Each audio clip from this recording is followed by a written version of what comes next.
The 10th day of February 2023. Of course, welcome to another edition of Rise and Shine Daily. My name is Janice Kobum and I'm super excited to be here one more time. Good morning and welcome to the show. Good morning, Africa. Good morning, Nigeria. Good morning, Akwa Ibom State. It's a great Friday morning to be alive and a good day to rise and shine wherever you are. Of course, it's already the 10th of February. Before you know it, we are done with this month. How are you today? With that, I'd like to encourage you to be a part of the conversation and grow the community. So like, share, comment across all our social media platforms, all of which you can find at spectrumtv.ng. We also have phone lines that will be displayed on our screens. Do well to call us. I mean, it's Friday. Let's hear your voice and have your contributions on the things that will be thrown open on the floor of Rise and Shine this morning. If you're having a difficulty reaching us because the phone lines are jammed, you can send us WhatsApp or text messages and we will definitely sort out and deal with your issues on set this morning. Thanks for joining us once again. Good morning, Janet. Good morning. How are you feeling? How's the spirit of the day? No, before we came on set, it was all laughter this morning. Of course, different things making people laugh, but it's good. It's a Friday. It just shows that we need to unwind certain times. And, well, we're on set again to talk about a country that we love so much. Some people will tell you that without Nigeria, they can't be anywhere else, which is somehow true, you know, because of all the... I don't know how to put it, but Nigeria is a great country. It's a country full of color. It's just like you taking a Lagosian out of Lagos sometimes. Someone who was born and brought up in Lagos, some of them find it really difficult living in other parts of the country. I have an aunt that if she comes to you, she murmurs from the day she arrives till she goes back. But she's an Akwa Ibom woman, my mom's younger sister.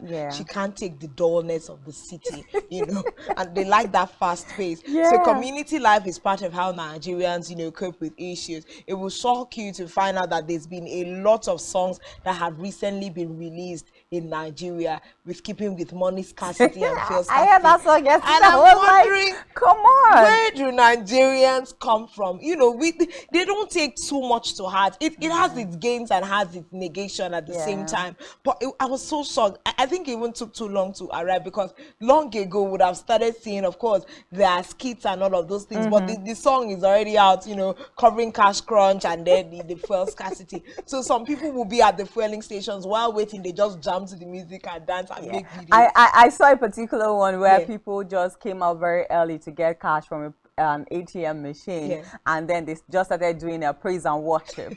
And it brings me back to when we had the NSAS protests, okay, in different states now. You could see that when they call for example, in Cross River State, let me use that for example, when they called for curfew, right? So you find people getting caught up in the curfew and then you find soldiers, you know, just lining them up and asking them to sing praise and worship or they do fraud. So Nigerians just have a way of making ease, you know, of every challenge they get to find themselves. And I think that's the resilient spirit that we're talking about here.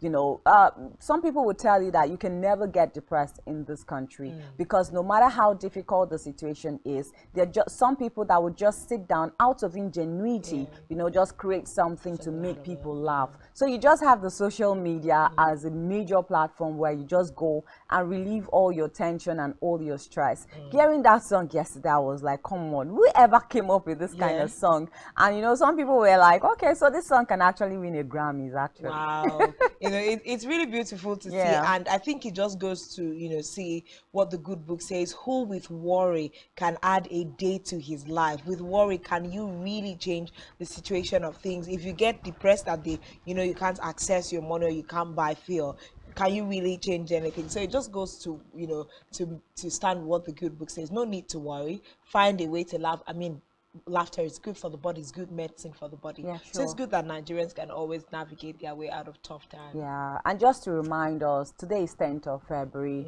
It's the day where the Central Bank of Nigeria said it was going to be a deadline for the swapping of old Naira notes. But again, we have a situation in our hands here. The Supreme Court actually said that there is no a deadline whatsoever. An injunction was given to that regard. Thank God that part of our major stories this morning, we are going to also talk about the fact that the President, Muhammadu Buhari, is going to meet with State Council elders.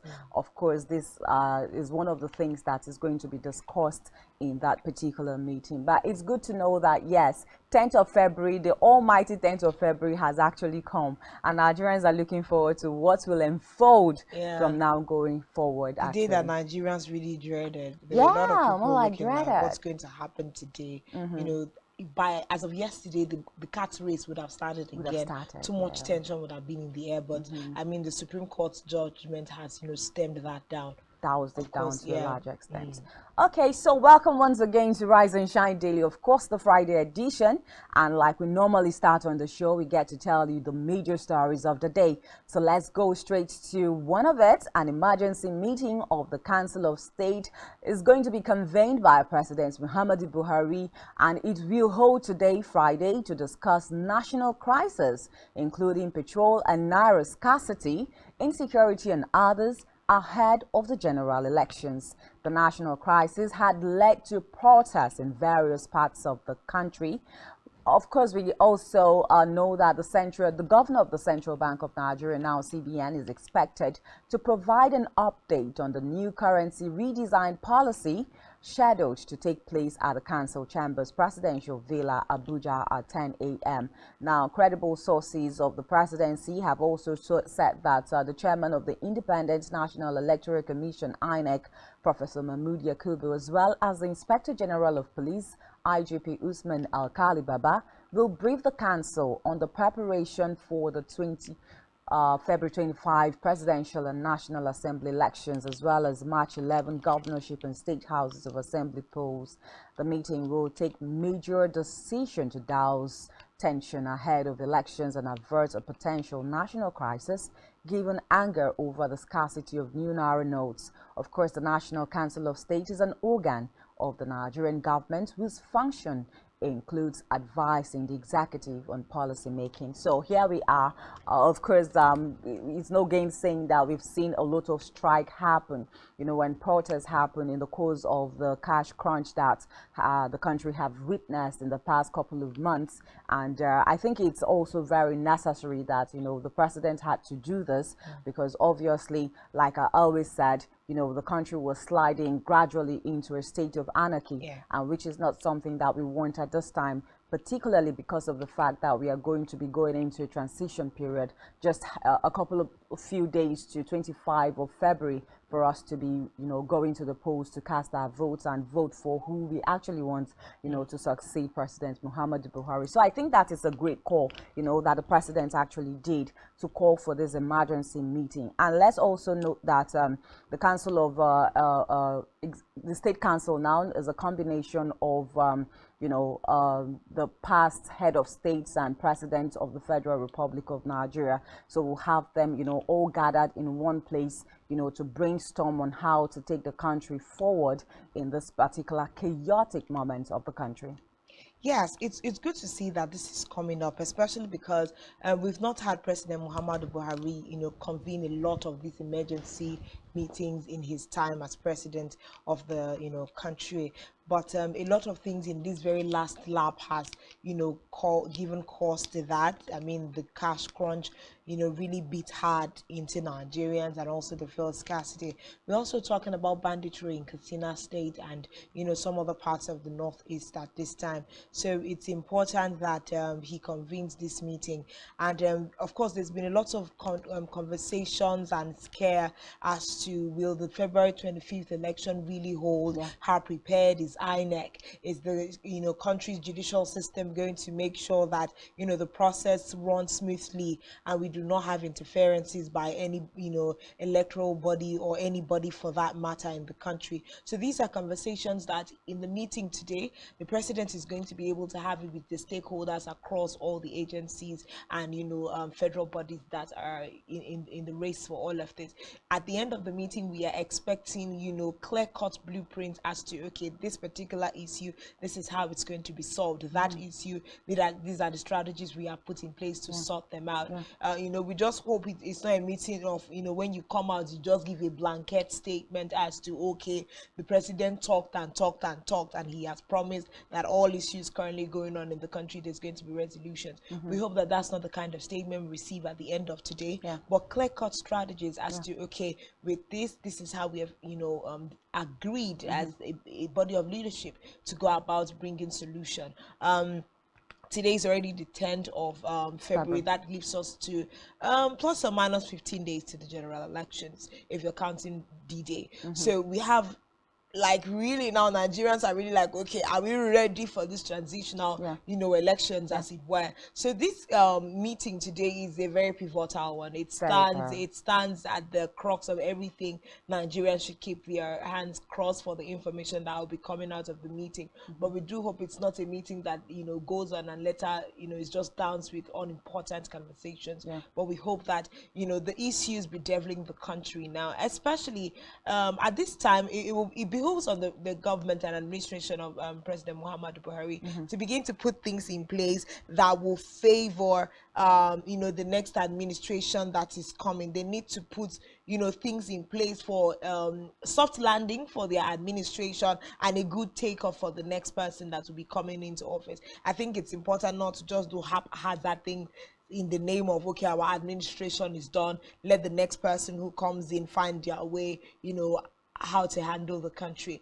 But this meeting is a very important one at this time, and I think it's the part where we like to say thank you to President Muhammadu Buhari for, you know, some of the interventions that he brings up to handle the issues going on in the country. So of course we see that the president is convening an emergency council of state meeting today, of course, on the heel of the fact that the governments of Kogi, Kaduna, and Zamfara State had sued the federal government and the CBN via the Supreme Court over the currency redesign in several questions. Even with regards to the currency redesigning, we had some state governors come out to support the federal government for making that particular decision. But we are seeing how the tussle is continuing to brawl at this time. Of course, we are looking at national crisis also in some parts of the country, and would have a lot of stakeholders in the meeting today. Would have Professor Mahmood Yakubu, who is the INEC boss. We also expect the IGP of police, Usman Al-Khali Baba, to be in that particular meeting. National Assembly members, you know, we expect Femi Gbajabiamila, Senate President Ahmed Lawan, the likes of them, decision makers in the country, and to be in the of meeting. course, most importantly, I think past presidents and head of state. So we're expecting the likes of former President Goodluck Ebele Jonathan. We are also expecting the likes of former President Chief Olusegun Obasanjo, and the likes of them, Abdul Salami Abubakar, a whole lot of people. So it's going to be like states of the federation as well. It's a big meeting. Yeah, it's a big meeting. Now, like you said earlier on, I think that Nigerians, for example, am very particular about the outcome of that meeting, because we don't want a situation where we are saying that this is an emergency meeting, you know, that the president is calling and all of the stakeholders are going to be gathered to, you know, brainstorm and look for a way forward for the country. And then when they come out of that meeting, there's nothing tangible that, you know, has been said, or beyond even saying something tangible. We want to see, you know, all of those things put into action. So it's not just we're talking, and then after that, everything that is being said and the resolutions being taken is being swept under the carpet. We want to see real things happen. We want to see a situation where Nigerians will no longer queue at the filling stations because they need fuel. I think there was a video that was shared yesterday and was trending, where you had a lot of Nigerians queue at the fuel station, not just with kegs, you know, to get fuel, but they also had to carry their generators down to the fuel station as well. So the inconvenience and everything. And then we also hope that at the end of the day, whatever decision, you know, the federal government will be making in terms of the cash crunch, in terms of the redesign policy and all of that, we get to see a situation where the decision taken is to the favor of all Nigerians and not just to a small section of Nigerians as well. So we also get to see that as well. And most importantly, I think one of the major issues that Nigerians are looking towards this particular meeting is the fact that the Supreme Court judgment as well, you know, as to the Naira policy and the deadline, I think that a lot of Nigerians are keeping their fingers crossed to see if that will hold, because there's a conversation of the Supreme Court, or rather the governors, the 3 governors now of the different northern states that took the matter to the Supreme Court, you know, boycotting the lower courts before getting to the Supreme Court. So all of that, you know, discrepancies will be something that Nigerians will be looking forward to. What will be the decision, the final decision of the president as to what the Supreme Court judgment said towards the ban or the deadline of the new Naira notes. Of course, we're also having a lot of other Nigerians that are in the space of, you know, making certain decisions with regards to the council meeting. We are seeing the likes of the Afenifere group, you know, try to set agenda for the meeting. Just, you know, let's put our hands on deck as a country. At this time, it's not the issue of, oh, let President Buhari do what he wants to do with the country, or let the Senate do what they want to do. All stakeholders across board, you know, political parties, socio-economic groups would have to come together and, you know, put their thoughts. We are talking giving strategic solutions and reports and suggestions to the federal government as to how they can navigate out of the murky waters that we have found ourselves as a nation. So today literally is a big day in Nigeria. Some of these conversations are conversations that either can make or mar a country. Whatever they decide today is really, really going to affect Nigeria in a very large way. Coming up a few days to the election, the meeting had better, you know, bring up the solutions that we need. And it's not a matter of, oh, I know more than you, this is not in my favor. Like you said, the decisions, the discussions need to be in favor of the everyday Nigerian, not the elitist Nigerian, you know. So they need to break it down today, and we hope that when we bring reports, it will be something that Nigerians can appreciate, you know. Now, of course, we have a relief today just to celebrate, okay, we didn't have to do that rat race with the Supreme Court order, but yet there's a lot of questions being raised with that particular order.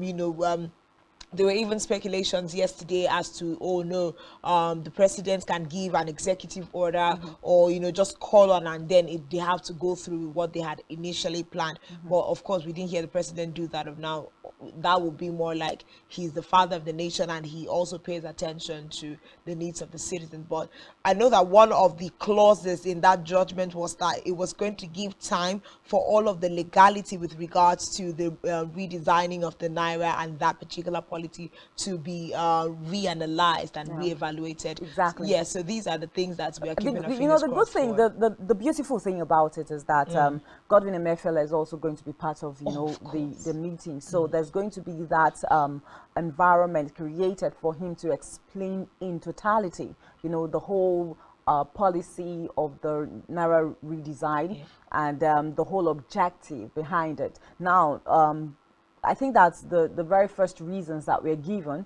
was that, okay, it's going to curb vote buying. It's also going to, you know, it's also going to cause like a kind of challenge to, you know, bandits receiving what's it called now? Ransoms. Ransoms, you know. But again, that issue of bandits receiving ransom, did it stop anything?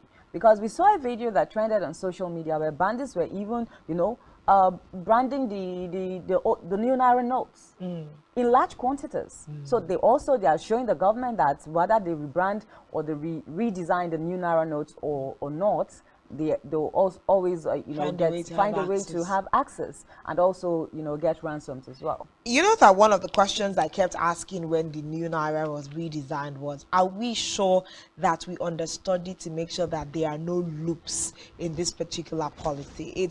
It looks grand on the outside, but you know, with how much we have seen how the redesign of this particular, you know, notes have derailed the country. Like, people continue to ask, this is not the first time Nigeria is redesigning its Naira. Why did it come with so much encumbrances, you know, as against all the other times? So it looks like there's a lot of loopholes, you know, with regards to the it will not be the redesigning of the Naira itself, it will be the implementation of the process. You know, when you say that at the back of your mind, you have it that when the Naira is redesigned, it will curb ransom payment to bandits, you know, it will make sure it curbs vote buying and all of those things. some of which the speculations are that is why it was given a specific date for, you know, the old naira to cease to become legal tender. But of course, we've seen the Supreme Court topple that over. But it looks like there are too many loopholes that the CBN did not actually see coming. It feels like they had made the plans, but then the plans actually fell through right before their faces, and that's beginning to look for how to go back to the drawing board. Yeah, more like a pack of fallen cards, you know, and then you're scrambling to pick up your cards and put them back together again. But obviously, at the end of today, we'll know the way forward in terms of all the things that you know is bedeviling the country.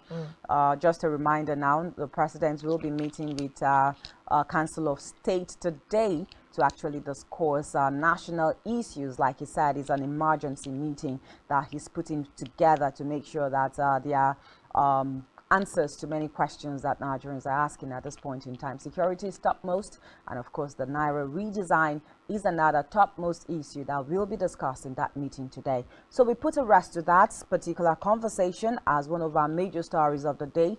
We go next to what's happening in terms of campaigns. Of course, 14 days to go, and Nigerians will be trying to the polls to vote who they actually want on the 25th of February. Of course, we'll be going to the polls to vote our president and other National Assembly members on that note. And so back to campaigns. It's more like a last lap of campaigns at this point in time. You know, people are putting final touches to all the things that they have said. Yeah. Is it we just want to go and dance there, or we just want to go and, you know, jump around and enjoy the jamboree that comes with campaigns or anything? But the truth is, campaigns are still going, and you know, the momentum is building. Actually, the momentum is still building. A lot of things are still happening. Of course, we saw the president continue to live up to his promise to make appearances at campaign for Asiwaju Bola Tinubu. Of course, on Thursday, he campaigned for the APC presidential candidate Bola Tinubu, saying the party is determined to win this month's election. Buhari made the comments during the visit to the Sultan of Sokoto, Saad Abubakar III, alongside Tinubu. Of course, he went on to narrate the qualities of the candidates, including their common belief and commitment to the unity and progress of every section of the country. He said he had associated with Asiwaju for more than 20 years and did not have any reservations in supporting him as the candidate of the APC. His statement also added, the president said Tinubu's greatest strength was in his effective governance of Lagos State, of course, the country's former capital, a business hub and home to diverse individuals from all over Nigeria for 2 terms. His commitment to democracy, as well as his role at the center as a senator. He said his message to Nigerians is that they should trust Tinubu with power to succeed him, because the APC candidate supported by Kashim Shettima, the running mate, will build on the successes of his administration. Tinubu on his part said, "We have come here to ask for your support and blessings. We want to win the coming elections." He has come to be presented to, of course, the Sultan as a candidate. The President and Commander-in-Chief, Muhammadu Buhari, of course, was there in person to make that presentation to the Sultan.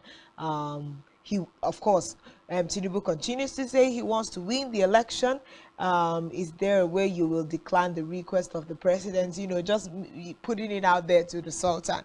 I mean, I came with the president to make this request. Are you going to refuse the president this? Okay, so we are seeing that campaigns, campaigns and consultations are going on side by side. So let's just take that video.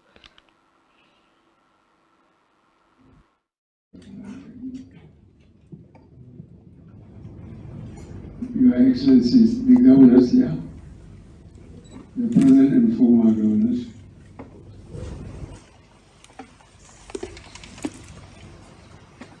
Your Majesty, the Sultan of Sokoto, our presidential candidate, Bola Tinubu, and all of us that accompany him.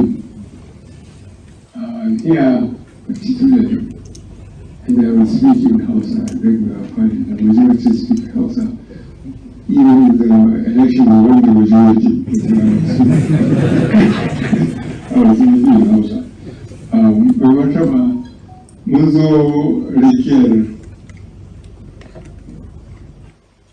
wanda jam'iyyar da ta tsaida ya tsaya a matsayin shugaban ƙasa shi ne Bola Ahmed Tinubu.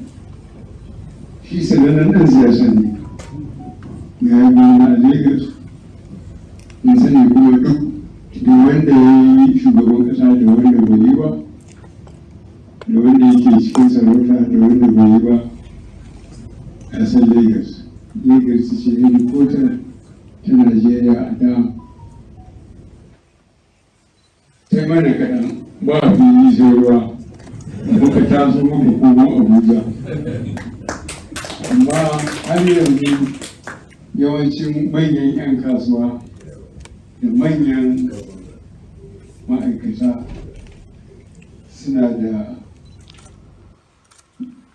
Okay, like you said, of course, President Muhammadu Buhari is doing his bit in terms of pushing for campaigns for Bola Ahmed Tinubu. And let's not also forget that there were some quarters that said he's just being arm twisted into, you know, joining the campaigns, and a lot of things that were said, a lot of allegations that were put forward, you know, concerning the APC, and the fact that there were some cabal in the presidency that didn't want the likes of Bola Ahmed Tinubu, you know, to win the elections. And you know also that there were allegations that the presidency was also working for the PDP presidential candidate Alhaji Atiku Abubakar. And so we see that the president is keeping straight to his words in terms of campaigning for Bola Ahmed Tinubu in 10 states. Whether it has gotten to the 10 states, we really do not know, but of course we have seen President Buhari do his bit in terms of pushing for campaigns for Bola Ahmed Tinubu. And we just saw that he was delivering a speech there at the Emir of Kanu's palace, you know, in Kanu.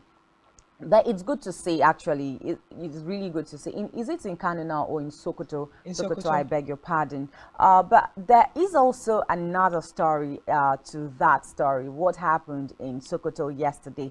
Of course, we saw that 11 commissioners in Sokoto State reportedly dumped the People's Democratic Party for the ruling party of the All Progressives Congress. Now, this massive defection to the ruling party comes a few hours to the rally of the presidential candidate of the APC, Bola Tinubu, and his running mate Kashim Shettima in the state yesterday. The defectors are expected to be received into the APC by the president's Major General Muhammadu Buhari, retired, at the rally. And it also comes like 14 days to, you know, the presidential elections. At the heel of this is also the rumor that the deputy governor of Sokoto State, Mani Dan Iya, has decamped to APC, but the deputy governor has denied it. So serious concerns here. Just like we are seeing a major shift, a major exodus from one party to the other, would say that this is what is characterized by the Nigerian political system, where you see that even at the tail end of everything, you see people, politicians move from one political party to the other. And at some point would say that, okay, so maybe the party does not identify with the ideologies anymore, and that's why we see this exodus being happening as well. But this is very particular and peculiar to Nigerian politics, where you see people begin to decamp at the, you know, almost at the dying minutes, you know, to join the ruling party. For them, maybe they have been promised something, or whatever reason they have, the promises in the campaign. Yeah. Whatever the promises are at this time, we are too close to the elections already to be moving or cross-carpeting at this time. 15 days to the general election. What happens to the year-long work that has been done internally in your party? Remember that these are some of the conversations. I think we're having it with Garba Adamu the other day. You're having people cross from the People's Democratic Party to the APC at the nick of time.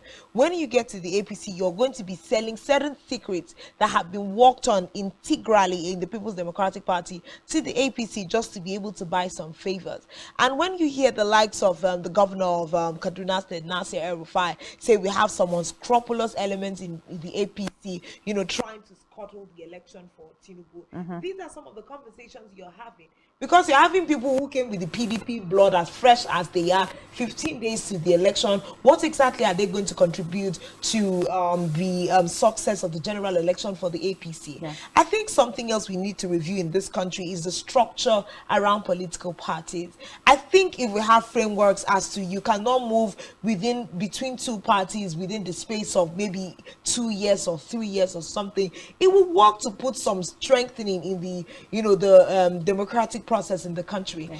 I think that this is really, really unacceptable at the time that we are sitting in Nigeria. Well, they'll tell you that that's politics. In Nigeria, our political parties do That not is have why we ideologies. continue to excuse things that are not working for us as a country, because these are the things that always bring about internal party wranglings.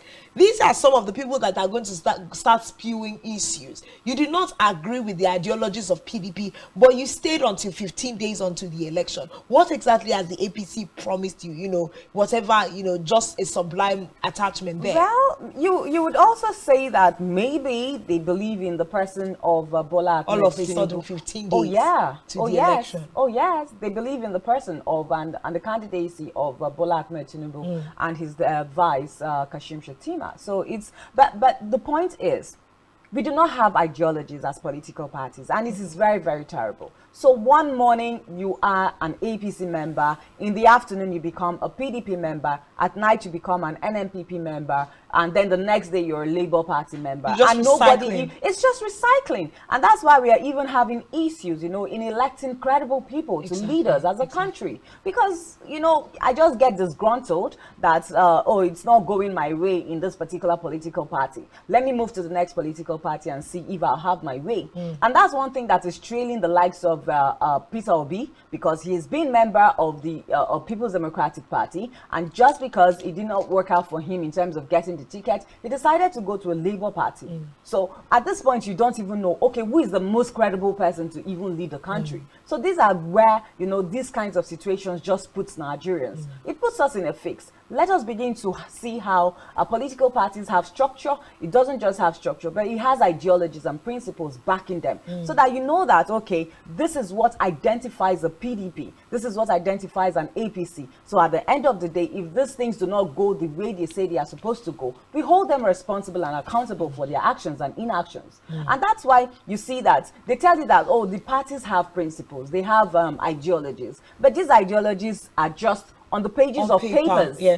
Let us see these ideologies begin to being put into work. Yeah, because we need to have rules that really bind. See, another thing, I know that as a forward-thinking nation, sometimes you'd have to look out to other nations for how things are done. I'm not saying that these things are non-existent, but you see, when we look at the electoral system and electoral process in the United States of America, you will hardly see a Republican becoming a Democrat or a Democrat becoming a Republican. So it's more like a lifetime party member. Yes, generation to generation. Yes, they choose their side and they stay to it. We've had generations of presidents where their families have had 2-3 people sit on the seat, and they've been Democrats for the longest time. Yes. They don't move from one ideology to the other. So it's easy for you to know that if you're having an Hillary Clinton come out as a Democrat, she is going to stand with this as an ideology for the next 25 years, no matter how many times she keeps running for the seat. Yeah. So you don't see her coming today is PDP, she smells like PDP. Tomorrow she comes out, she's thinking like APC. It's a problem.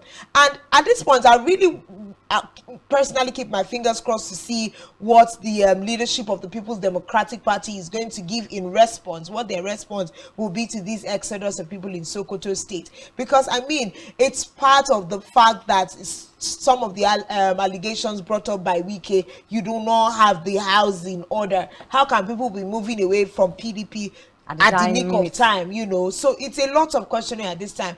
But in all honesty, I would also, suggest that whoever, builds around the framework of our political parties should tweak the laws and rules a little bit in such a way that we have rules that don't accept and encourage cross-carpeting just anyhow whenever you deem fit. I think we need to move forward as a country. More like the process should be more stringent. Yes. But let's still talk about a little bit about elections before we even go to Mary Joseph.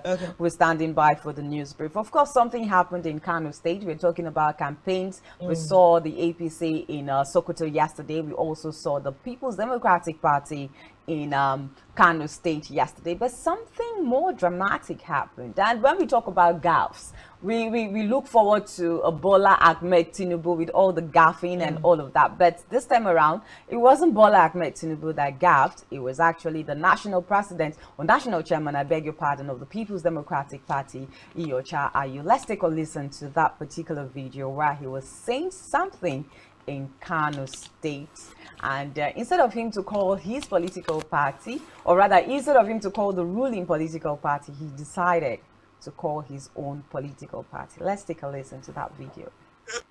His glory. We are supposed to be the leaders in Africa and everywhere in the world. We should be respected. PDP has brought us shame, and we will not continue to return them in power. APC glory.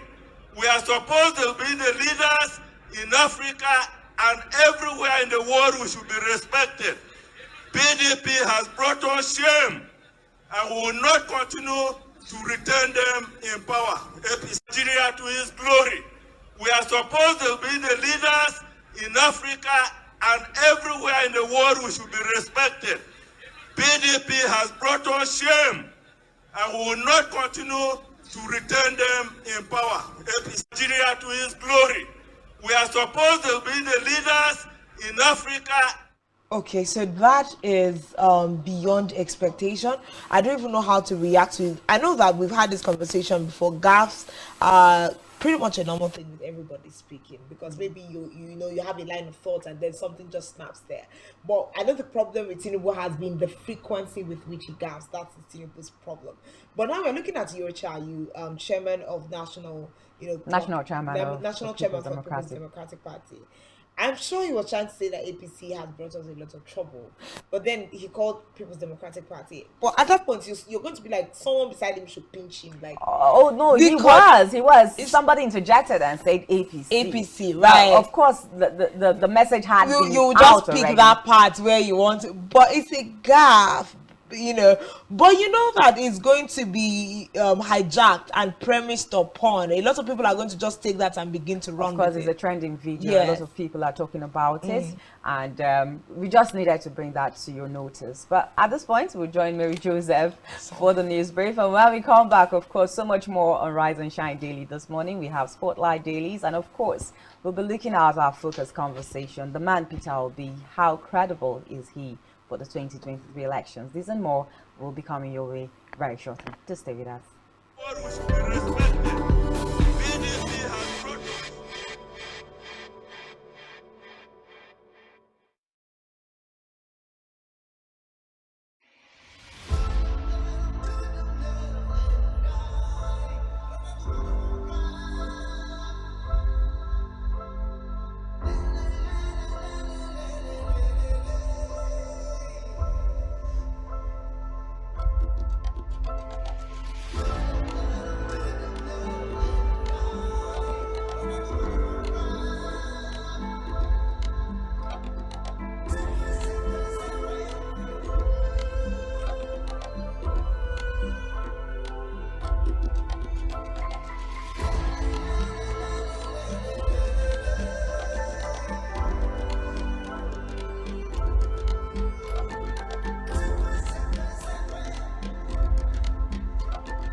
One truth not often told is about the transformation that Africa has undergone in recent decades. Africa is shaping its own destiny and should be referred to as the African opportunity.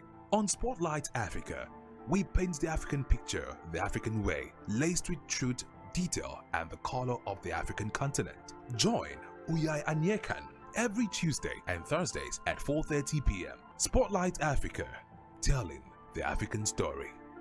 The Nigerian police, which is the only one allowed by grossly abused. Our governors have to share police powers with the president as stipulated by the constitution. We do not have a federal government police force. We have the Nigeria Police Force, which shall be administered, organized, and supervised by the Nigerian police force. No, my lord, I want to say something. I want to say something here. Perhaps it might also enlarge the scope of people who should be invited here for examination. My lord, if we cannot find those who literally murdered Abiola, who are those people who could be said to be the beneficiaries of the death of Abiola? Rogers has linked you with some of the killings he did. He never did. He linked you with the attempted murder of Hebrew. He did not. My lord, the Matters Council is leading the evidence in our matters. Is this an adversary proceeding? It's not, my lord, but we can't be talking about cases which are in court, my lord. Is this an adversary proceeding? It's not, my lord. These cases are in court, my lord. I'm just reminding your lordship. My lord, sorry, my lord, I think I'll pay in cross-examination. Legally Speaking, a program that deals with legal issues and questions we face as citizens of this amazing country, Nigeria. Legally Speaking. Join us every Friday from 5 p.m. to 6 p.m. for Legally Speaking.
As of state and government, Secretary General, delegates. Voting for Spectrum TV to recover 45 seats in county.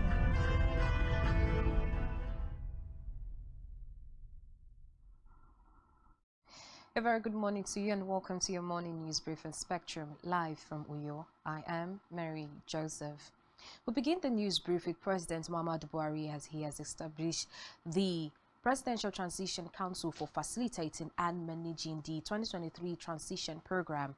The council would be spearheaded by the Secretary to the Government of the Federation, Boss Mustafa. Away from that, President Muhammadu Buhari in Sokoto told the Sultan of Sokoto, His Eminence Mohammed Saeed Abubakar III, that with Asiwaju Bola Ahmed Tinubu, the All Progressives Congress APC presidential candidate, Nigeria is in a safe hand. President Buhari stated this when he led the APC presidential campaign team on a courtesy call to the Sultan. Meanwhile, the federal government has said that it would obey the ruling of the Supreme Court suspending the February 10 deadline given by the Central Bank of Nigeria, CBN, on the exchange of Naira notes. Recall that the Apex Court in its ruling on Wednesday suspended the February 10 deadline on the old Naira note, which expires today. On the foreign scene, thousands of people have been offered to adopt the baby girl who was born under the rubble of a collapsed building in northwest Syria following Monday's earthquake. When she was rescued, baby Aya, meaning miracle in Arabic, was still connected to her mother's umbilical cord. Her mother, father, and all four of her siblings died after the earthquake hit the town in Jindaris. And sports, Nigerian sprinter David Oduduru have been suspended by the Athletic Integrity Unit ARU for possession and use of a banned substance. His suspension is related to Lira's criminal charge from January 2022 after Okabare was provisionally suspended at the Tokyo 2020 Olympics, ruling her out of the semi-finals of the women's 100 meters after winning her heats. That's all on our news brief this morning. We'll bring you details of this and more in our news at 12. I am Mary Joseph. Let's head back to Rise and Shine, where we have Janice and we are on standby. Have a wonderful morning. As of state and government, Secretary General, delegates. Disasters being Lagos, Nigeria for Spectrum TV to recover from the lapses in counting.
One truth not often told is about the transformation that Africa has undergone in recent decades. Africa is shaping its own destiny and should be referred to as the African opportunity.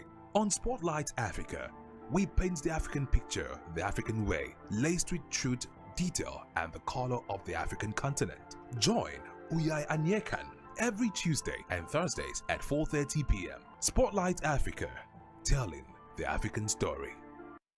Nigerian police, which is the only one allowed by grossly abused. Our governors have to share police powers with the president as stipulated by the constitution. We do not have a federal government police force. We have the Nigerian police force, which shall be administered, organized, and supervised by the Nigerian police force. No, my lord, I want to say something. I want to say something here. Perhaps it might also enlarge the scope of people who should be invited here for examination. My lord, if we cannot find those who literally murdered Abiola, who are those people who could be said to be the beneficiaries of the death of Abiola? Rogers has linked you with some of the killings he did. He never did.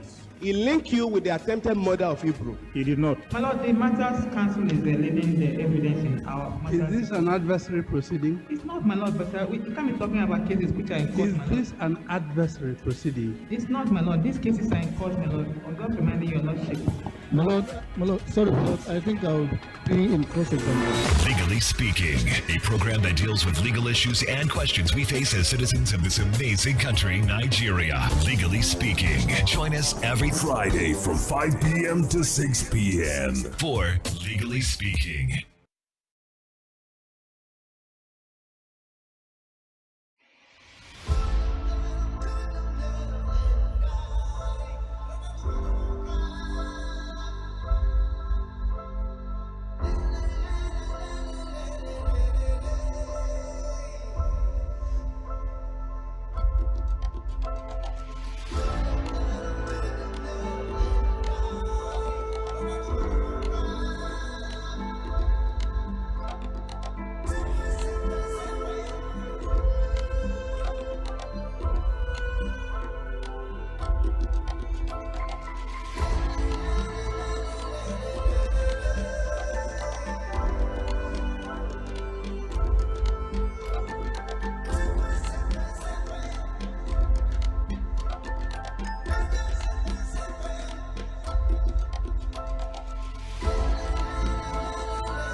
Welcome back. If you're just joining us, it's Rise and Shine, and we're beaming live from Uyo, the capital city of Akwa Ibom State, Nigeria. Of course, we're here to bring you topical conversations about things happening in the country. We just returned from the news brief desk where we had Mary Joseph bring us global portions of news. We have talked about the fact that the president was in Sokoto State with Bola Ahmed Tinubu to pay the Sultan a visit, of course, to also ask for the blessing of the Sultan over Tinubu in his race for presidency. We also saw 11 commissioners in the state leave the People's Democratic Party to the All Progressives Party yesterday. We also looked at trending videos of things happening around the country. Davs are popular with Bola Ahmed Tinubu of the APC, but we had the national chairman of the People's Democratic Party, Yocha Ayu, do one for the People's Democratic Party during their campaign. Several conversations of things happening in the country. At this point, we'll just move straight up to our daily spotlight. Of course, do well to join the conversation by calling us on the phone lines to be displayed on your screen. You can send us WhatsApp and text messages, and we will like to explore your contributions. Let's take daily spotlight.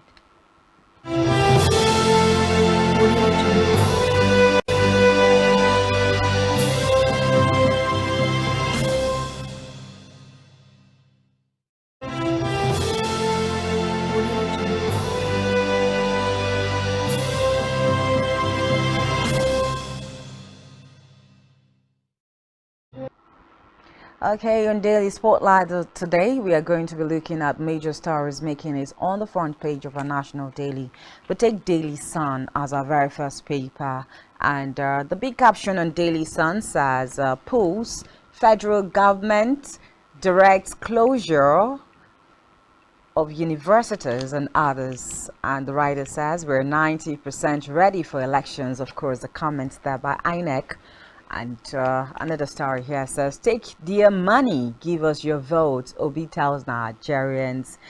You can find that story on page 27 of the Punch newspaper of the Daily Sun. I beg your pardon. APC planning to hack INEC servers, Tambuwal alleges. And the writer says, ruling party fighting for old notes to buy votes. Of course, the comments by PDP. Details of this story is on page 6. 3 G5 governors absent as Ochi Idoma honors Wike others. Okay, maybe more trouble there in the People's Democratic Party. APC urges Buhari to respect Supreme Court order and directs Emefiele to comply. Page 27 is where you get details of that particular story. Council of State meets today on Naira swap. And the writer says federal government orders all marketers to accept POS, mobile transfers, or face sanctions. For details, you can check up page 25 and 27 of Daily Sun. Government handover, SGF heads Transition Council as Buhari signs executive order 14. You can find that story on page 26. Soldiers feared dead, monarch beheaded as violence erupts in Delta community. On page 27 is where you get news of that particular story. Abia Guba, Supreme Court confirms or affirms Emenike as APC candidate. Details of this is on page 28. And that's all we have on Daily Sun this morning. We'll take The Nation next as our next paper. We'll take The Nation. And the front page of The Nation, the big story there says, more banks close branches for lack of cash to pay customers. These are big issues. Cash crunch bites harder. NSA, scarcity affecting military operations. That's risky. Over 20,000 dead in Turkey-Syria earthquakes. NDIC set to pay 30 failed bank depositors. Standing up for what's right. The North have spoken. Vote wisely, vote bad. It says here, Boss Mustafa heads Presidential Transition Committee. We also have here, Sons, CBN must obey Supreme Court ruling. The last story that we have on the front page of The Nation says, varsities to close from February 22nd. EFCC appeals contempt ruling on Bauer. And that's all we have on the front page of The Nation. Okay. Our next paper this morning will be This Day. Okay, let's look at This Day as our next paper. This Day says the big story. Malami, federal government will obey Supreme Court ruling against banning old Naira notes, moves to vacate order. And the writer says gives reason why suit should be set aside. CBN attributes scarcity of new Naira notes to hoarding. And NSA tasked lawmakers to find solution to crisis. Of course, we also have that Labour campaign rally in Abuja, okay. In major gaffes, IU says PDP has brought us shame and will not continue to retain them in power. Of course, the conversation we had earlier on the show.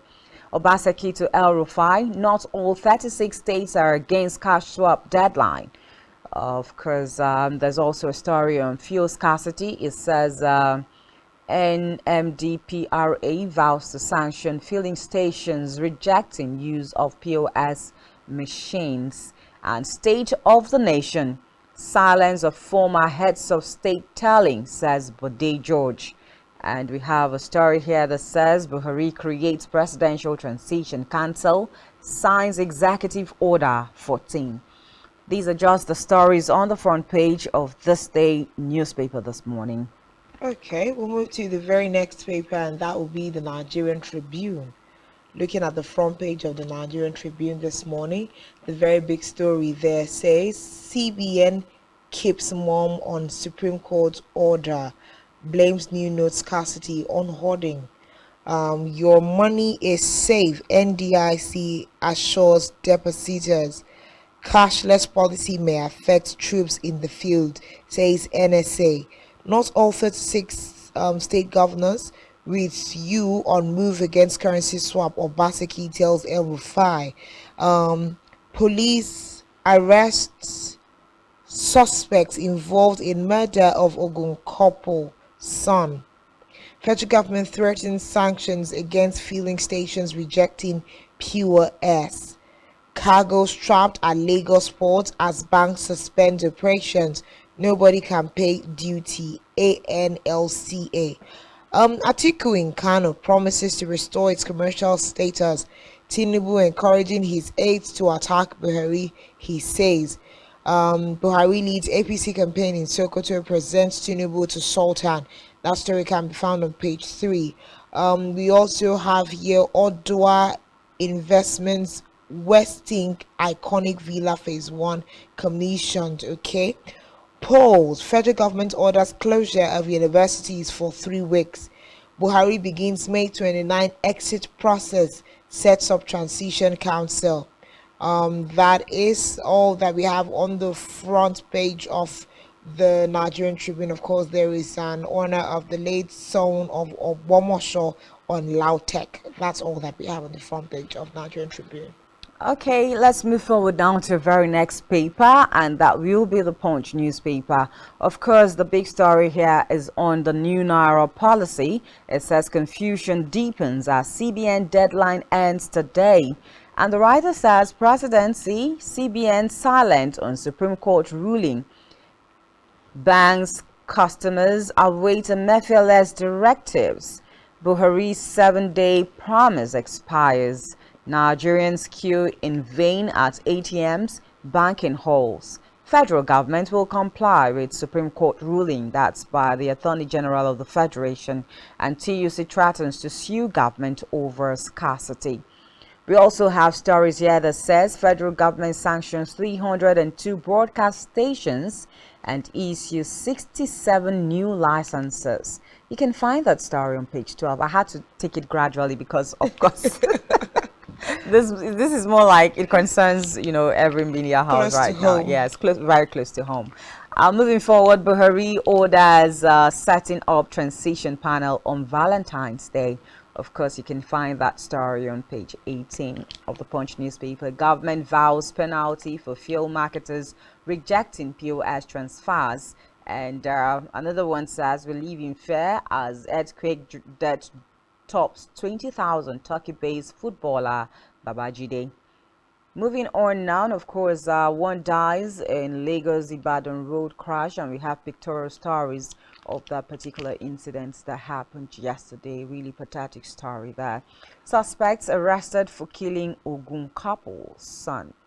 VCs also disagree as federal government shorts universities ahead of the 2023 polls. Council reviews training as 14,000 nurses join Jakba train. Serious concerns there. Of course, one of it is VCs also disagree as federal government short varsities. Of course, we had a story that says over 3 million people will be disenfranchised because, of course, schools were still in sessions, and these are people that are supposed to also cast their votes. And if we have VCs and, you know, vice chancellors and what is it now, ASU, you know, complaining and disagreeing with the federal government, I think they also have their own side and what's it now, reason for disagreeing, because when we say and look towards the fact that we are coming from an 8-month-old strike, you know, a lot of things had been scuttled in the educational sector, and so to say that let all universities shut down again because of the elections, maybe for them is just too much to ask at this particular time. But again, we need people to come out en masse to cast their votes. We need that's, you know, well, again, maybe we would say that when it happens like that, you know, these are easy prey for violence. When school is in session, you know, students are easy prey to unleash violence. And so normally that's how it's supposed to be. Schools are supposed to be closed, let people go to their various, you know, states and do their elections. Except we get to a point in Nigeria where we have our elections possible to be run electronically, that wherever you are, you're still able to, you know, cast your vote because of certain systems put in place. That will not be a problem. But right now, I think ASU and some other bodies are just crying foul for no strong reason. I think at this time, patriotism to the country is, you know, is very paramount. Yes, it's more paramount. It's in higher demand than the education system that is not working. Exactly. We need everyone to put their hands on deck and let's vote in the next president that we collectively want as a nation. It's not a matter of disenfranchising over 3 million people plus the other millions of people that will already be disenfranchised because they are working. So if the federal government has deemed it fit to release students to go home and vote for those who are interested, we even had some parents ask the federal government to release their children to come and vote. For whatever reason why we have parents asking that, I don't think ASU is in such a strong right to say we disagree. They can disagree, well, all right, but they can't stand in the way, because what are your explanations? What are your reasons for, you know, standing down? It's 3 weeks. Let them be able to, you know, get involved in the presidential, senatorial, and then the gubernatorial elections, and after that you get back to school. What is the current calendar of schools right now? What are they doing? Are they just taking lectures? What else? The pandemic taught us that we can move a lot of things upward. If you're concerned that students getting home is going to get in the way of lectures if they're currently having lectures, why not have your lectures online? The pandemic taught us to be versatile. Yeah, it taught us to be versatile, but what are the facilities on ground to be able to allow us efficiently and effectively carry out an online classes? How many people, almost everyone in the class how many uses Nigerians, an Android phone. Of course, yes, but how many Nigerians will have the data to sit down for classes for over hours? And that's why we're still talking about we still need to come out and vote so that we have social systems that work. Because as of now, we shouldn't have people grappling in the country for internet services. And if it's that serious, the federal government can provide data services to students and lecturers to make, you know, I know that this sounds like lofty dreams. It sounds like too much to be asking from a federal government that does not take, you know, the educational sector into consideration, because if they can actually allow the Nigerian students to sit down at home for over 8 months, then I don't think 3 weeks that they want to go and give you data to study. But I'm just saying that if the problem of lecturers are that, okay, it's getting in the way of a calendar, especially if it's just lectures, I'm saying that there are alternative routes. If it's very important, a student will buy data and attend class if they must. So let's stop looking for excuses to clock the wheel of the country from moving. This election is important to all of us. because staying at home for 8 months, you better go and vote who will represent you well. Who, when the university body has concerns, you take it to the presidency. It won't take you 8 months to resolve. But if ASU is even saying that let students not go back to their various states and homes to cast their votes, are they also saying that lecturers are going to be disenfranchised? They are not interested in the voting or the elections as well? They should be interested, because most of them are being used as what do you call these officers? Ad hoc staff. Okay. Yes, ad hoc staff, not returning officers, and all of that. So the lecturers should also be interested in going back to their various states and homes, to cast their votes. It's very important. I think this is a clause that we've quite not really talked about when we're talking about politics. When we have Nigerians decide to sit on the sideline for the elections, I'm not interested, I'm not going to vote, let them do what they want to do. Every time you have refrained from casting your vote, just know that you enabled someone you might not really be agreeing with in terms of his ideologies, in terms of his capacity to rule the country, to actually gain roots to to win the elections.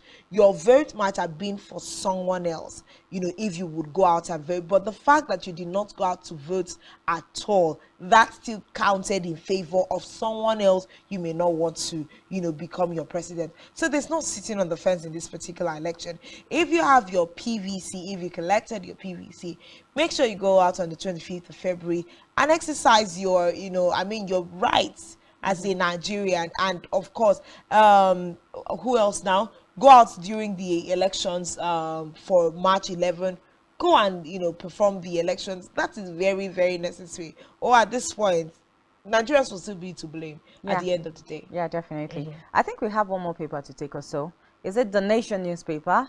We are taking the Nation. Yes, the Nation will be our very last paper for this morning. We've completed our papers actually. We're done? Are taking the Nation. More banks close branches for lack of cash to pay customers. Okay, yeah, that's true. We have completed our papers. That particular paper. So we are done with the daily spotlight this morning. Of course, we are open to taking contributions of people, everyone. If you have contributions of things on the front page of the papers this morning, you can do well to call us on the phone lines displayed on your screen. Send us WhatsApp or text messages. Let's hear your thoughts. This whole move by the Supreme Court to put an injunction on the federal government to move forward with today having been set as the last day for the use of the old naira. What are your thoughts, and is this in tandem with what you believe? Of course, we've had certain governors come out to tell El-Rufai, we are not in support of your move, with the federal government to work against it. Some of us want this policy to remain as it is. So a lot of conversations happening, but at this point we'll just take a very quick break. And then no, before we take a break, I think there's a story that really caught my attention. Okay. Yes, this one that says Buhari creates Presidential Transition Council and signs Executive Order 14. Now, it calls to mind the fact that a lot of people had started having fears as to an interim government at some point in time. So I think that we must commend President Muhammadu Buhari for doing this, a right step in the right direction.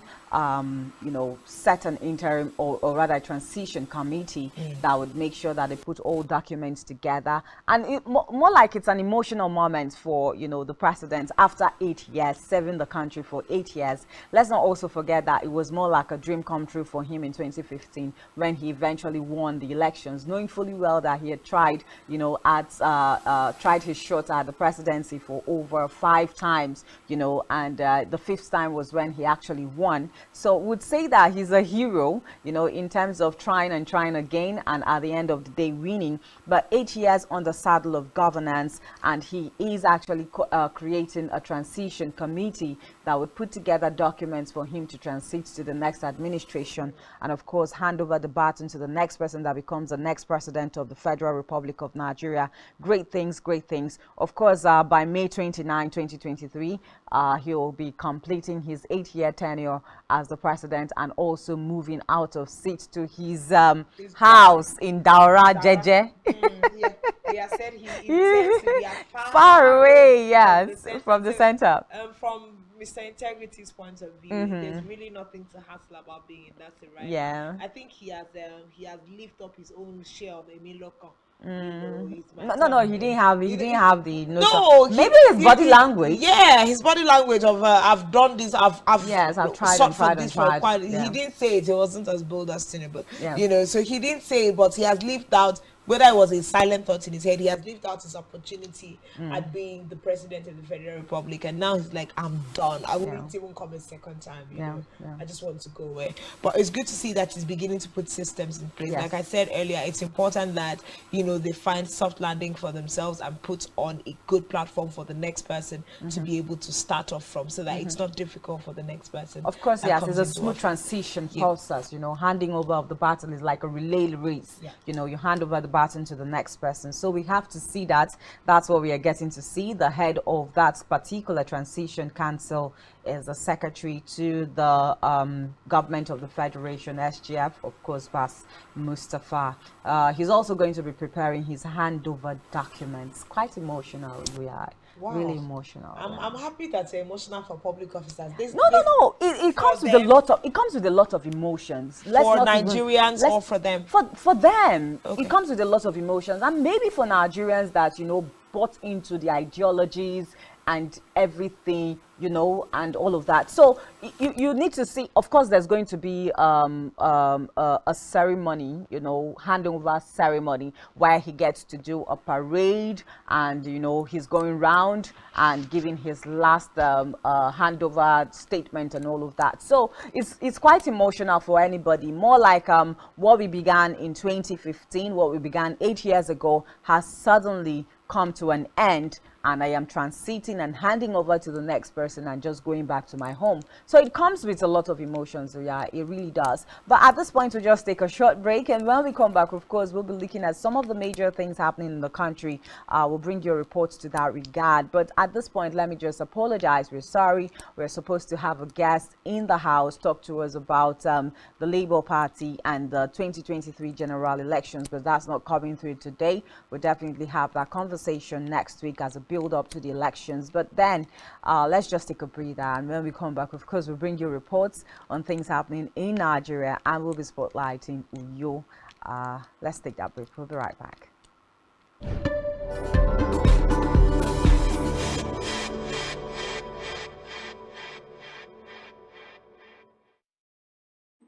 The hike in the price of premium motor spirit, popularly known as petrol, by independent marketers in Akwa Ibom State has necessitated calls for concern by the residents of the state.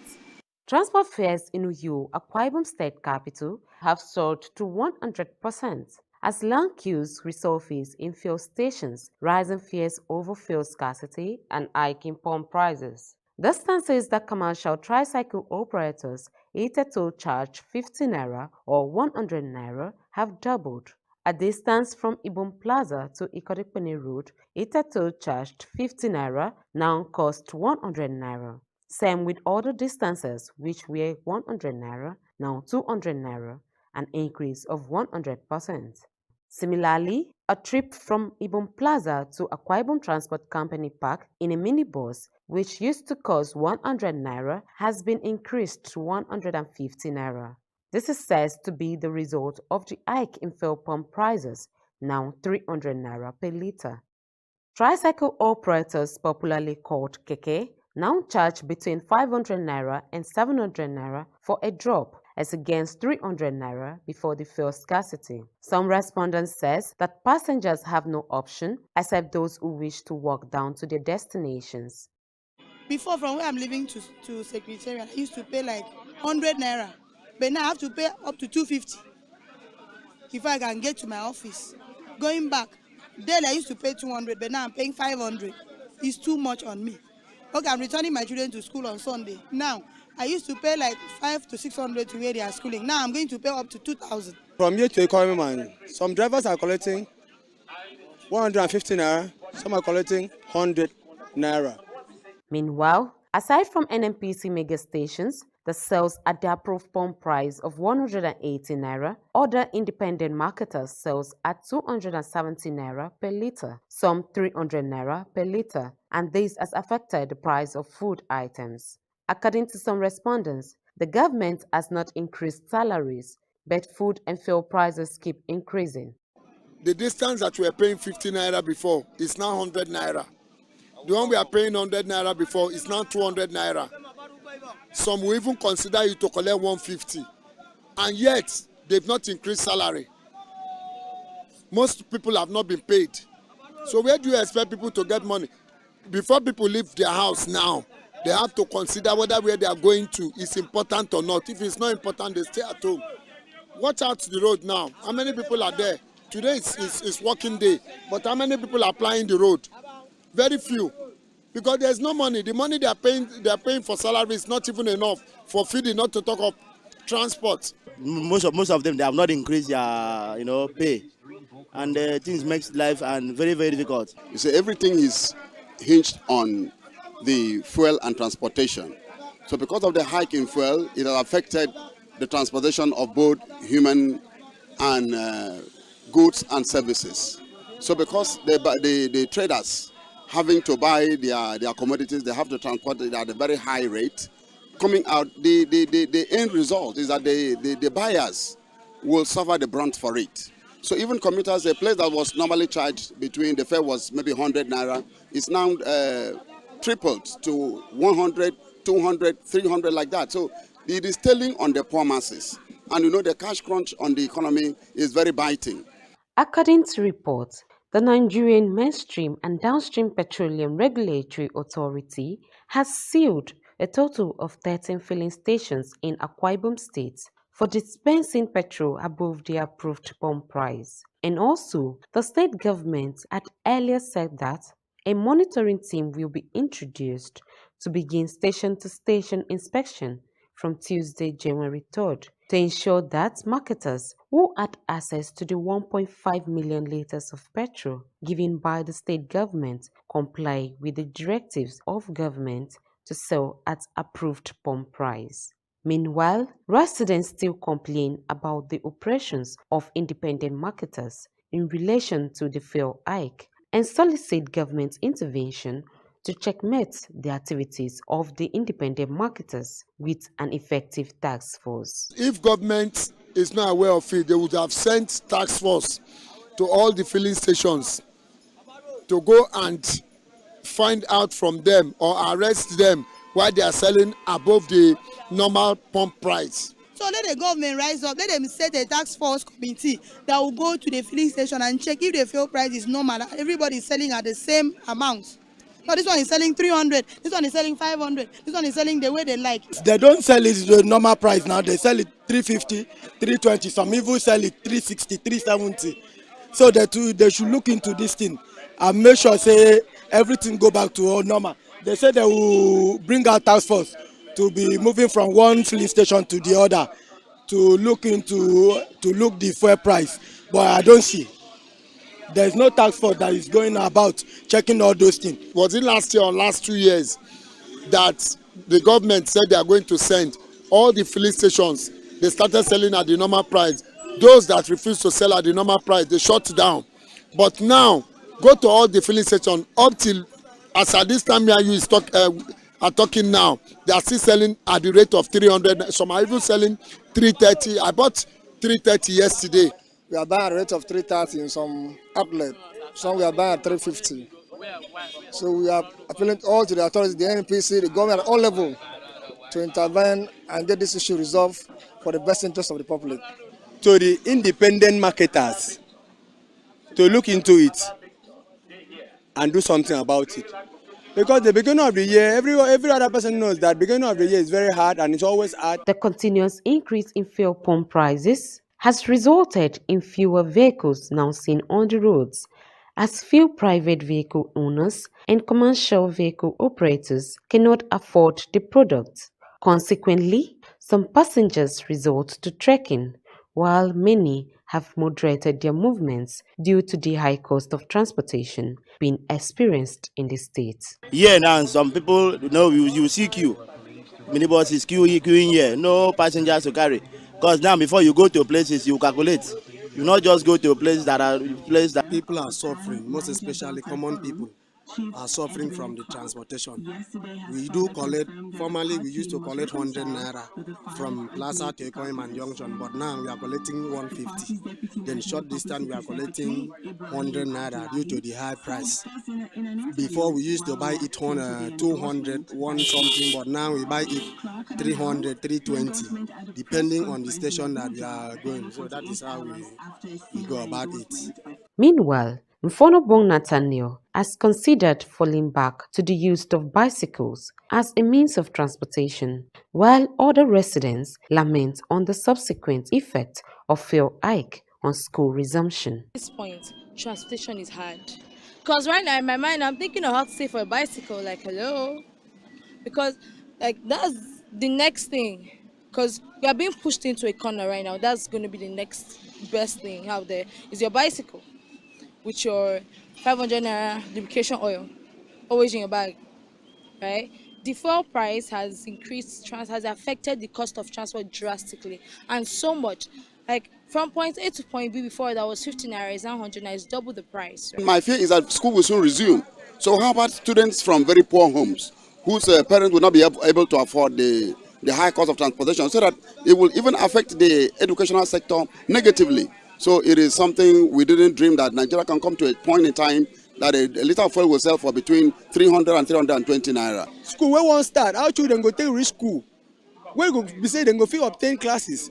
Because fuel scarce like this, to come put food, come put fuel, some parents go decide say, make their students stay home. Where we say no go good. Transportation actually is bad. It's bad, and me, I heard that fuel has been reduced, but they're still selling for the price they are selling. From here to the junction, the drivers will collect from you 150. Before we normally used to pay 100 naira. So let the fuel price to come down, so that to be good for the Nigerian citizen and everybody. Long queues are seen at the mega filling stations, with cars and trucks sneaking several meters. Residents of Uyo, Akwa Ibom State capital, solicit with the government to commence station-to-station inspection as promised. I am Esther Otoyo. Enjoy the rest of our programs on Spectrum TV.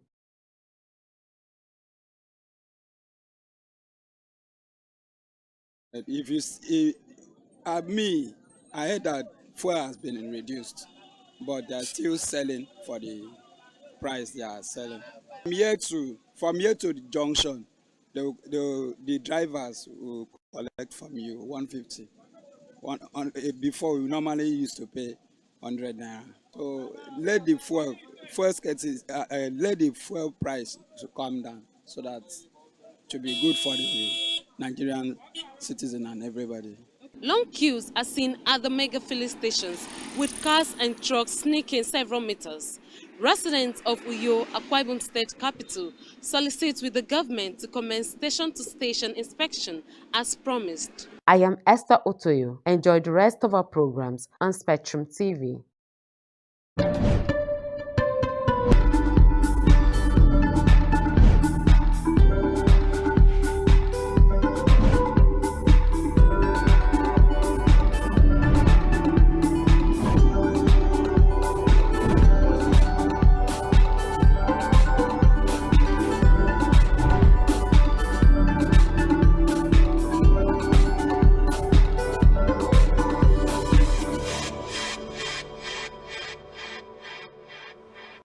Welcome back. Of course, State of the Nations things happen around Nigeria, spotlighting on Akwa Ibom State.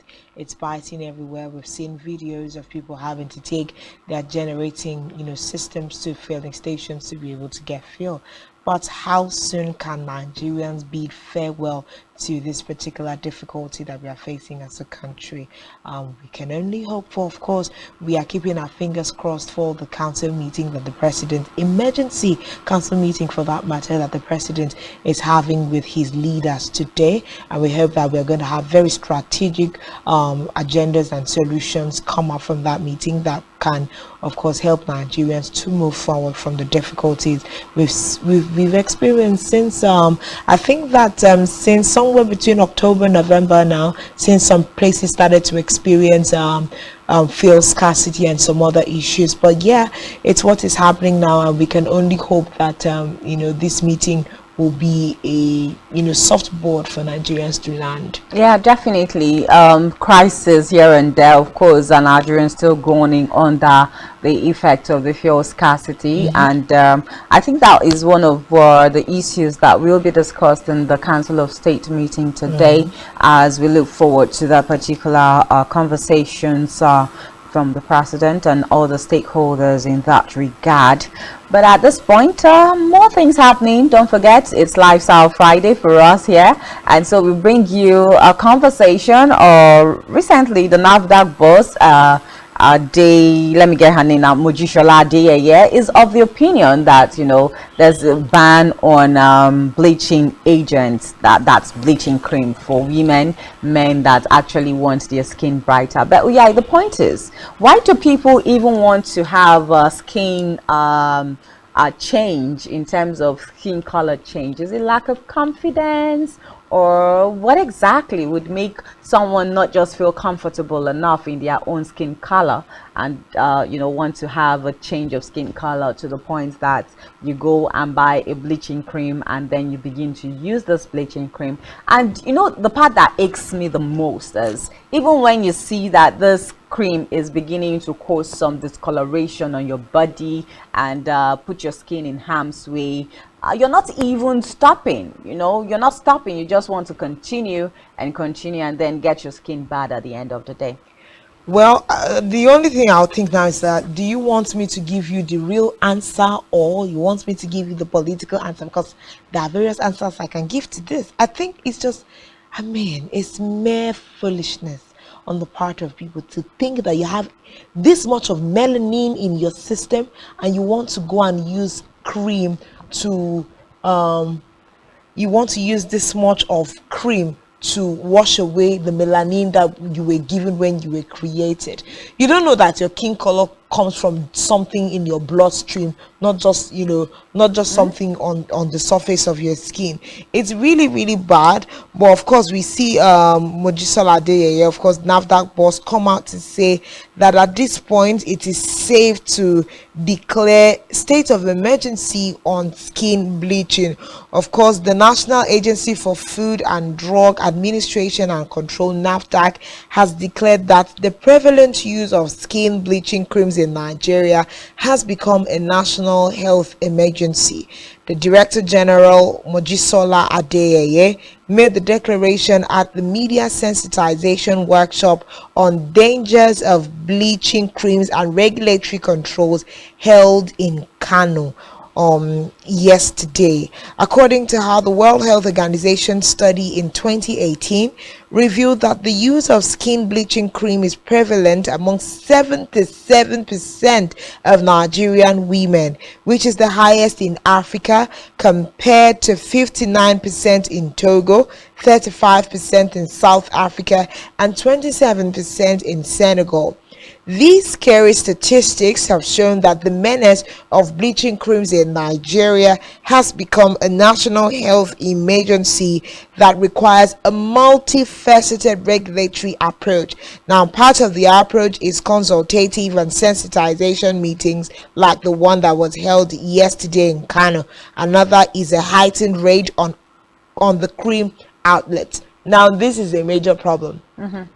77% of Nigerian women. Where exactly are you people running to? What exactly is in the white skin that you are looking for, in the fair toned skin? What advantages do you think that being light skin brings to a human being? You know, because it has to be some low self-esteem trait happening somewhere to think that the person who has a lighter skin has an advantage over you who has a black skin. And I'm sorry to burst your bubble, you know, it's not there. If you do not have it in the brains, if you do not have it in the carriage, it doesn't make anything. It doesn't come about by the color of your skin. It's worrisome to see. Now, the one that perplexes me the most is when I see men bleaching. Yeah. You have Coke and Fanta skin color happening all over your body, you know.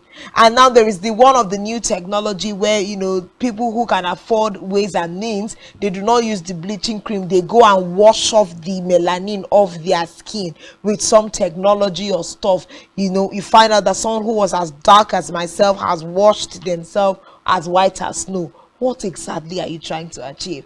And it's bad because it's not just in the you know, when you look at the surface, you're going to get the fair skin now, but we are also looking at the fact that we are living with a rise in cancer issues. The chemicals that are put into these creams that are sometimes just concocted somewhere by the road, it's not even like, you know, creams that are put together by professional dermatologist. Some people just come together and mix one or two here and sell it to you, you buy. These, they are cancerous, you know, chemicals, like in agents in this for particular God's creams. sake. I think that's what you know, the NAFDAC is also doing, to try to like identify some of these products, you know, that are just not good for skin, body, for your body and all of that. But I think it also behoves on Nigerians to also know that, come on, you should be very comfortable in your skin color, and if you're going to get a product, you should also be educating or educative enough to know that, okay, read the contents of this particular product you're buying, know what's good for your skin type and know what's not good for your skin type. And then again, yeah, if you find out that you're using a particular cream and it's giving you some skin discoloration or bringing out some you know, rashes on your body, or giving you some kinds of what's it called now, it's just for you to discontinue using that cream or that product. But a lot of us, sometimes you're seeing that this thing is causing you your skin irritation and all of that. You think that that is when the cream is actually working. Yes, it's really working, and then you continue and you put your skin in harm's way. At the end of the day, you're battling with skin infections, you're battling with cancerous you know, skin cancers and all of that. So I think that we should try as much as possible to know exactly the kind of products we are using. If you know that this product, and again, I think NAFDAC also has a whole lot to do. I know that when Dora Akunyili, late Dora Akunyili now was a NAFDAC boss, we would see situations where, you know, some of those fake products are heaped up somewhere and burnt, you know, yes, burnt.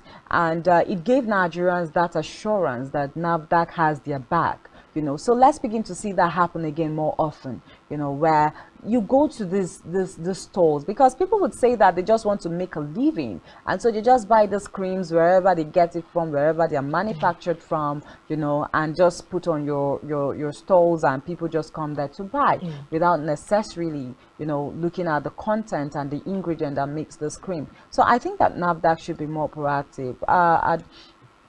Adeyeye now, the NAFDAC boss, is saying that, okay, so let there be a ban. Beyond just coming out to say, let's ban it. You don't know what's happening in every Nigerian home, you know, in the country. You don't know what's happening. You cannot come to my house and say, okay, I'm coming to see what kind of cream you're using. So the best thing is, let's go to the market.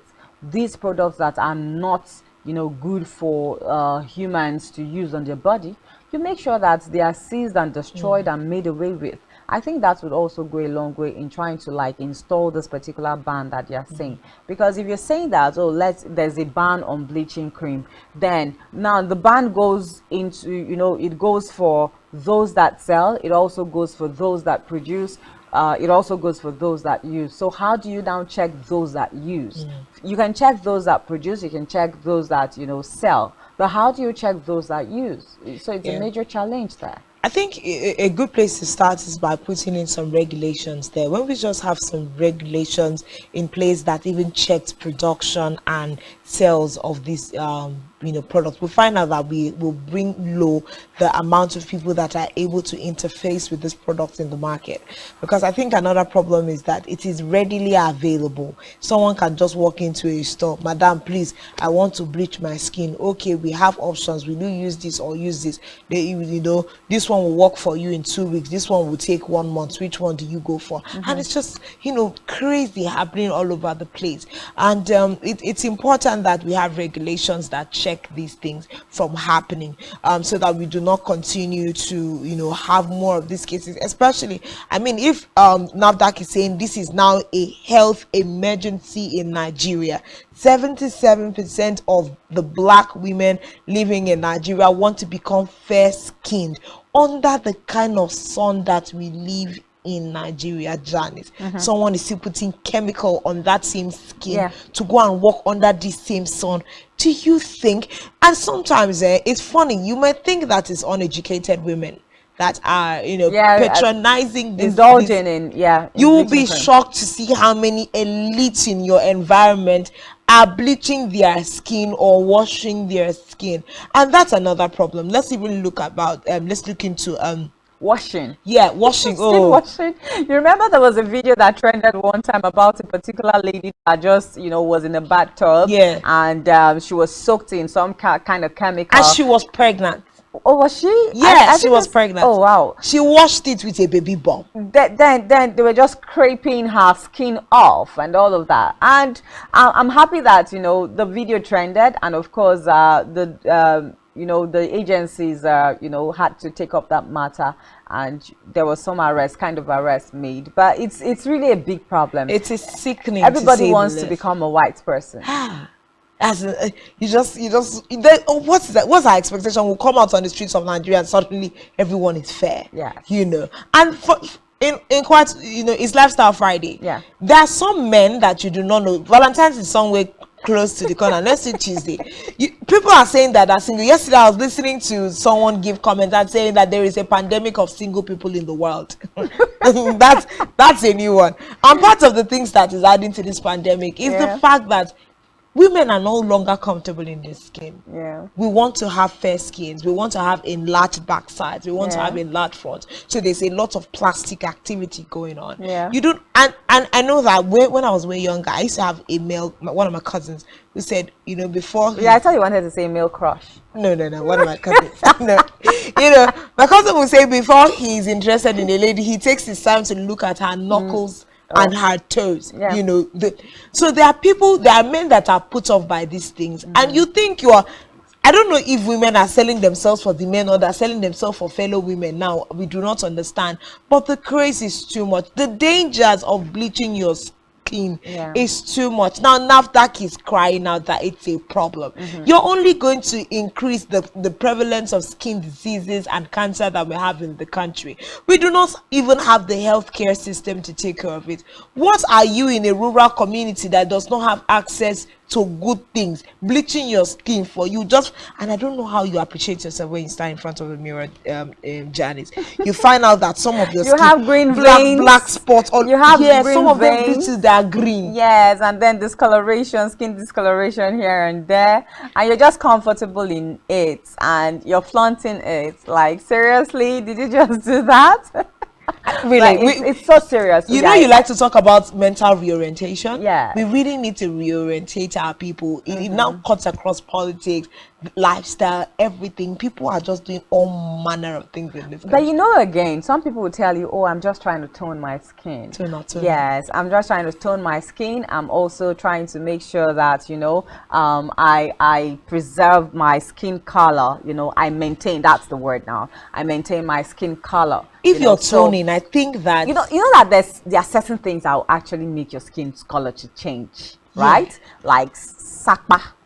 When you're going through sakpa, your skin color might change. You will never become fairer. You can become darker if you're going through sakpa. Yes, that's what I'm saying now. You get darker. So more like a fair person might just automatically get dark because she's going through sakpa. So there's also that need for you to want to, but at that point you go for a good moisturizer. If eventually you've come out of sakpa and you have the money to spend, why not you go for a good moisturizer, or you meet a dermatologist, right? Exactly. There are people that will examine your skin and tell know you what you product. need. Yes, actually. But do you also know that, you know, just taking fruits can make your skin color glow? Thank you for taking it right out of my mouth. Because if it's an issue of sakpa, once you begin to drink water and eat healthy, your system rejuvenates and you begin to glow naturally. Then if you think it's a compulsion for you to put on something on your skin, you know, to take care of the surface,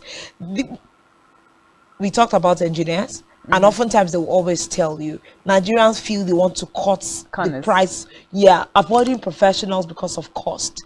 If you really need to take care of your skin, no matter your skin type and your skin color and your skin tone, dermatologists know the right, pigments. They know the right calculations of what kinds of creams work best for whatever kinds of skin. So even if I'm talking about the fact that I want to tone my complexion, make it blending, there is something that is healthy, there is something that is healthy for my skin, that if I went to a dermatologist, they will give it to me. They will not bleach my skin, they will not make me darker. They will give me, creams in composition of things healthy for my skin. So we are just saying that we are being careless at the end of the day. Drink a lot of water, hydrate your skin, take a lot of fruits, hydrate your skin. Once you have been delivered from Sakpa, sometimes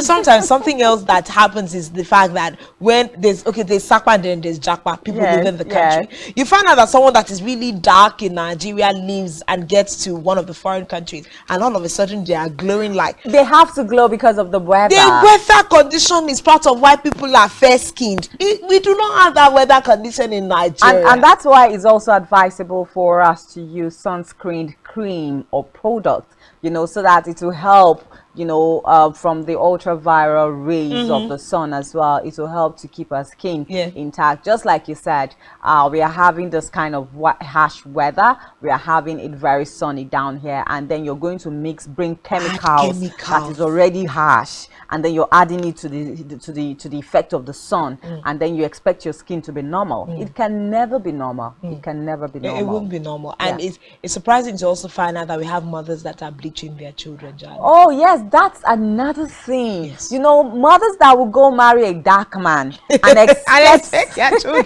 to be fair. And expect their children to be fair. How on heaven's sake can that happen? And then you begin to see them begin to rub these little children. Yes, bleaching cream at that very tender age, when you know that the skin of a child is still very tender and supple. Who told you that fair babies are the only fine babies in the world? We live with a lot of misconstrued mindsets in this country. It's already dangerous for you as an adult. Why are you putting the skin of your child under that?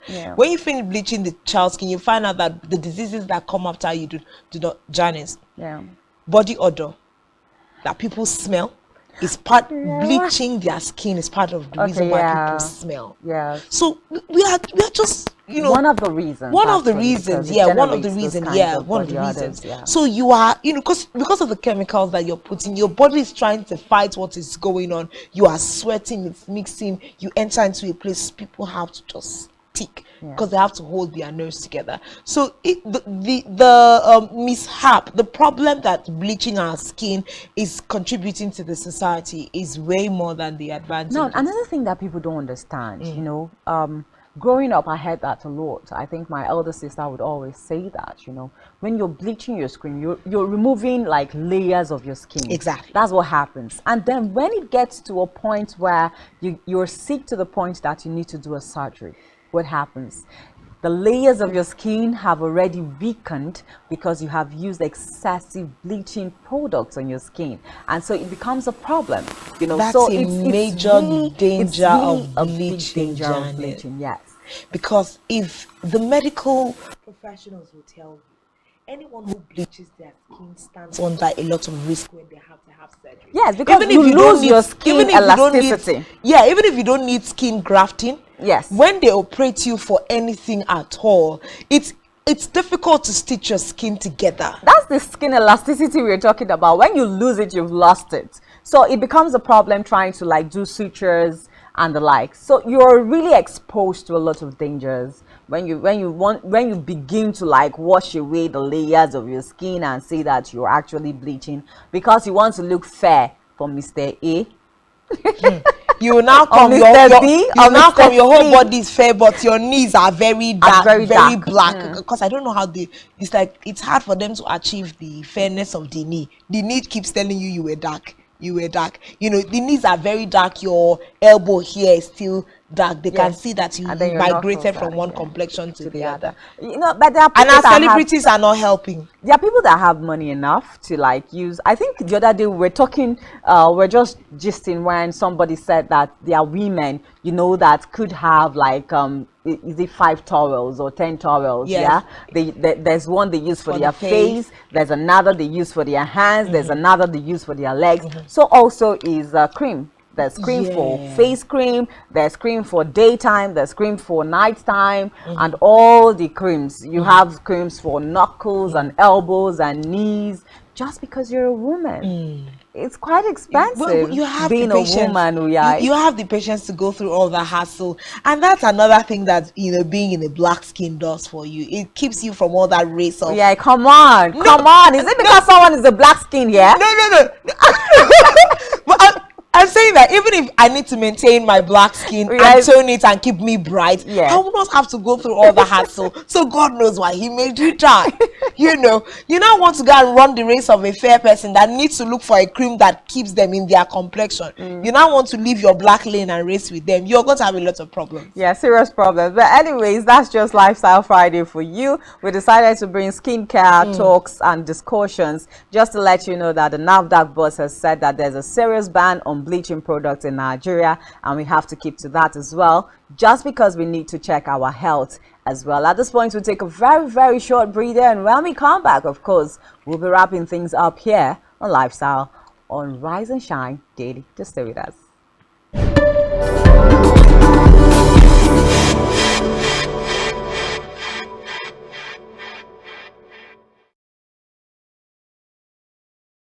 One truth not often told is about the transformation that Africa has undergone in recent decades. Africa is shaping its own destiny and should be referred to as the African opportunity.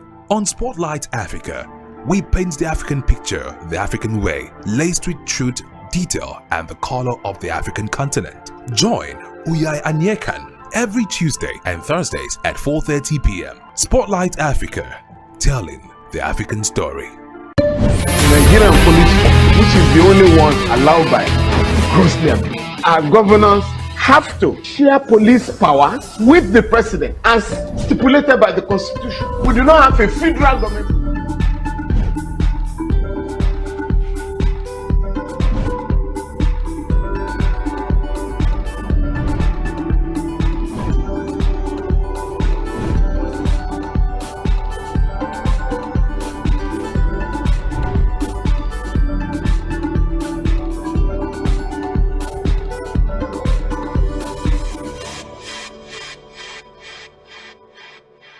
Welcome back. This is the concluding part of Rise and Shine, this Friday edition.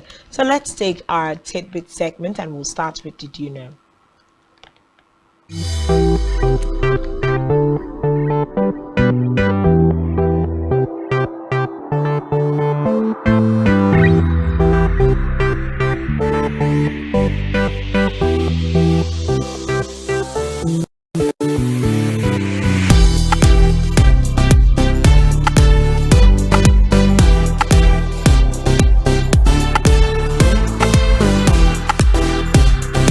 A big reveal. 75% is a lot of number. Yes. To be a lot of percentage rather to be produced from 12 plants. Yeah, 12 plants and five animal species. Wow, that's nice. Quite revealing. Yeah. So I'm sure 5 animal species. Goat meat is one of them. Yeah. Cow meat. Yes. What else? What else do we even eat? Mutton, pig meat. Oh yeah, that's true. Yeah. Oh wow. Okay. Snake so meat. Let's take our health tip for today. Oh my God. Let's have it.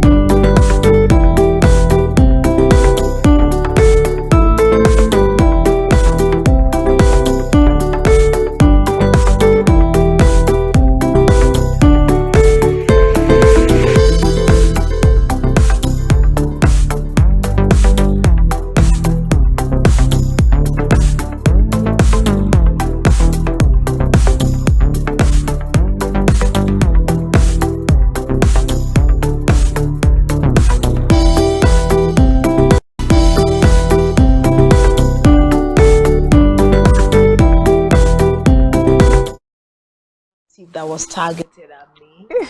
Yes, because I have a problem with incessant cooking. I don't like just sit down and go and cook. I like to keep cooking bulk.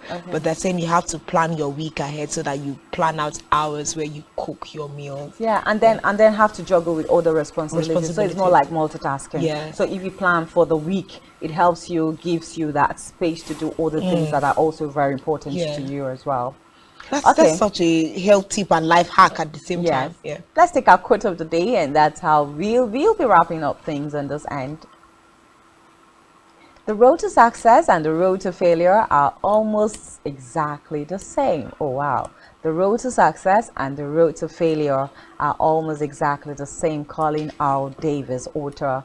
Well, I would say that is premised on knowledge, actions, or inactions. So the person who knows something is doing something or not doing something is going to become successful or become a failure. Yes. Yeah, basically. More like you're walking along the same path. Somebody is more proactive while the other person is taken away by distractions, you know, and all of that. So anyways, that's the much we can take on the show this morning. It's been wonderful, I must say, and I really hope that we gave you value for your time. It's always a pleasure knowing that you're at the other side of the divide just to be part of Rise and Shine Daily. We'll see you again next week, but until then, keep being the best you can be. Stay happy, stay healthy, and be a good Nigerian, actually. My name is Janice Kopum. Bye-bye for now. My name is Uyanik, and thank you for a week-long experience with you on TV. We'll definitely do this again next week. Enjoy the rest of our programming. Bye-bye.